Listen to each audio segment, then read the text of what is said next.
Question number 1, यहाँ पे हमें सिंपल कैश बुक बनाना है जिसमें सन 2006 1 जून को कैश इन हैंड दिया हुआ है 8,950 का। फिर पारस भाई इसको दिया 3,960 रुपये। 3 तारीख को वेतन दिया है 150 रुपये का। 4 तारीख को मोहनलाल से मिले हैं 560 रुपये। 5 तारीख को नगद सेल किया गया है, मतलब कैश सेल है 375 रुपये का। 6 तारीख को फर्नीचर ख़रीदा है 450 रुपये का। 7 तारीख को परचेस किया गया है, कैश परचेस है 270 रुपये का। और 10 तारीख को रेंट दिया गया है 135 रुपीज़ का। तो इसका सॉल्यूशन होगा, तो सिंपल कैश बुक के लिए फॉर्मेट होगा date particular VN number LF amount. Date particular VN number LF amount, क्योंकि ये सिंपल कैश बुक है इसलिए इसमें सिर्फ अमाउंट का ही कॉलम होगा। अब यहाँ पे 1 जनवरी को बैलेंस दिया हुआ था तो यहाँ पे हम लिखेंगे टू बैलेंस बीडी 8,950 रुपये। इसके बाद सेकंड था हमारा पारस भाई इसको दिए, तो ये 2 तारीख का है। अब हमने पारस भाई इसको दिए तो पारस भाई अकाउंट DR2 कैश होगा, यानी कि कैश किस साइड आ रहा है, क्रेडिट में। तो हम यहाँ पे क्रेडिट साइड पे कैश के मतलब अमाउंट के क्रेडिट साइड पे एंट्री करेंगे बाय पारस 3,960 रुपये। उसके बाद नेक्स्ट एंट्री था वेतन दिया, यानी सैलरी पे किए, तो इसका एंट्री क्या होगा, salary account DR2 cash. Cash इस बार भी फिर से क्रेडिट में आ रहा है ना, तो यहाँ पे लिखेंगे बाय सैलरी 150 रुपये। इसके बाद मोहन लाल से मिले, अब हमको पैसा मिल रहा है तो हमारे पास जो चीज़ आ रहा है उसको हम डेबिट करते हैं, तो cash account DR2 Mohan Lal. तो कैश अकाउंट DR हुआ है तो DR साइड पे लिखेंगे 560 रुपये और यहाँ पे 2 मोहन लाल। इसके बाद कैश सेल किया तो इसका एंट्री होता है कैश अकाउंट DR2 सेल्स, तो यहाँ पे आ जाएगा DR साइड पे कैश के 375 रुपये और 2 सेल्स। इसके बाद फर्नीचर खरीदा तो इसका एंट्री होता है फर्नीचर अकाउंट DR2 कैश, तो फिर से कैश क्रेडिट में आ रहा है तो यहाँ लिखेंगे हम बाय फर्नीचर 450 रुपये। इसके बाद कैश परचेस है तो इसका एंट्री होगा परचेस अकाउंट DR2 कैश, मतलब फिर से क्रेडिट में आएगा बाय परचेस लिख करके 270 रुपये। उसके बाद रेंट दिया तो रेंट अकाउंट DR2 कैश, यानी कि फिर से कैश किस में आया, क्रेडिट में, तो यहाँ पे आ जाएगा बाय रेंट 135 रुपये। अब इधर पे हम टोटल करेंगे तो इसका टोटल आ जाएगा 9,885 रुपये, और इधर का जो टोटल होगा यानी कि 3,960, 150, 450, 270 और 135, इन सबको जोड़ करके 9,885 में से घटा देंगे तो हमारा बैलेंस अमाउंट आ जाएगा 4,920 रुपये, जो कि हमारा बैलेंस कैरी डाउन होगा। अब इसी बैलेंस को हम, क्योंकि ये जून था तो इसका अगले महीने यानी कि 1 जुलाई को इसी बैलेंस को हम BD करके लिखेंगे 4,920 रुपये। यही हमारा सॉल्यूशन होगा।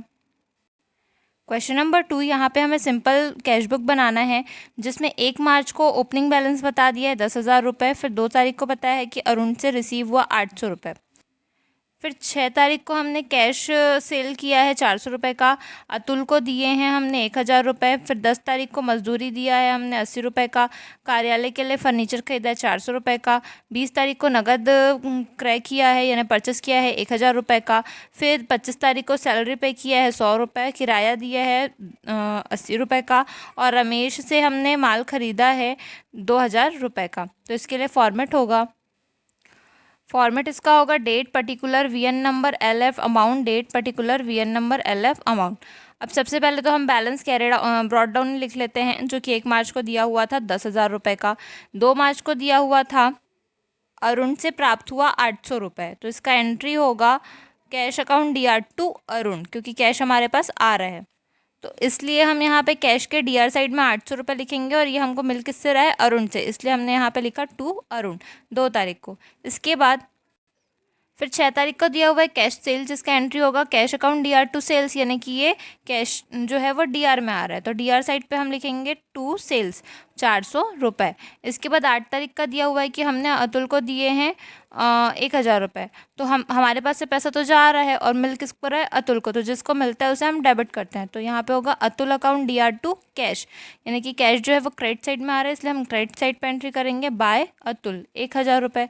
फिर मजदूरी दिया तो इसकी एंट्री होती है, जो खर्चा होता है वो हमेशा डेबिट होता है, तो वेजेस अकाउंट DR2 कैश, यानी कि कैश फिर से क्रेडिट में आएगा, तो बाय वेजेस 80 रुपये। फिर फर्नीचर खरीदा तो फर्नीचर का एंट्री होता है फर्नीचर अकाउंट खरीदने की एंट्री होती है furniture account DR to cash, यानी कि फिर से कैश जो है वो क्रेडिट साइड पे आ रहा है इसलिए हमने यहाँ लिखा बाय फर्नीचर। फिर नगद क्रय किया, परचेस किया, तो परचेस की एंट्री फिर परचेस अकाउंट DR2 कैश, यानी जो भी परचेस वाली चीज़ें रहती है वो इधर ही आती है। तो बाय परचेस लिख करके 1,000 रुपये, जो सेल्स वाला रहेगा वो डेबिट साइड पे। इसके बाद जो खर्चे हैं जैसे कि वेतन दिया, रेंट दिया, ये सब ये भी इधर आता है क्रेडिट साइड पे।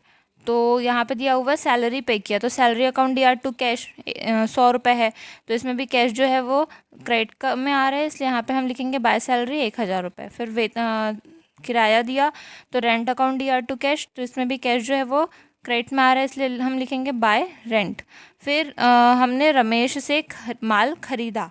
अब यहाँ पे जो ये एंट्री है रमेश से माल खरीदा, तो यहाँ पे नगद वर्ड नहीं है, इसका मतलब ये जो है क्रेडिट परचेस है, उधार में खरीदा गया है, तो उधार की एंट्री कैश बुक में नहीं होती, इसलिए हम इसको छोड़ देंगे जो 31 तारीख का एंट्री है। अब इधर हम टोटल करेंगे तो 10,800 और 400 को जोड़ने पे आ जाएगा 11,200, और उसके बाद इसमें से 1,080, 400, 1,100 और 80 ये सबको हम जोड़ेंगे और 11,200 से माइनस करेंगे, तो हमारा बैलेंस अमाउंट आ जाएगा 8,540 रुपये, जो कि हमारा बैलेंस कैरी डाउन होगा।